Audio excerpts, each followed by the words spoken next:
नाकाम लोगों की कुछ आम निशानियां होती हैं जो उन्हें कामयाबी से रोकती हैं। पहली आदत, पहली निशानी यह है कि वो वक्त जाया करते हैं। सुस्ती को अपना मामूल बना लेते हैं, काम को हमेशा कल पर टालते हैं। दूसरी आदत यह है कि वो दूसरों पर इल्जाम लगाते हैं और अपनी गलती नहीं मानते।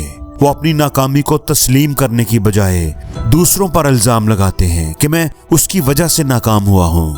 तीसरी निशानी यह है कि वो किसी भी काम में दिल नहीं लगाते, बहुत जल्दी हार मान लेते हैं।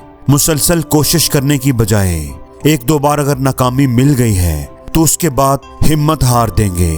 चौथी निशानी यह है कि नाकाम लोग दूसरों की कामयाबियों पर खुश नहीं होते बल्कि उनसे हसद करते हैं। अपनी बेहतरी पर तवज्जो देने की बजाय वो इस फिक्र में होते हैं कि कहीं दूसरा ना कामयाब हो जाए। और पांचवी निशानी ये है कि वो मंसूबा बंदी के बगैर जिंदगी गुजारते हैं। उनका कोई क्लियर गोल नहीं होता,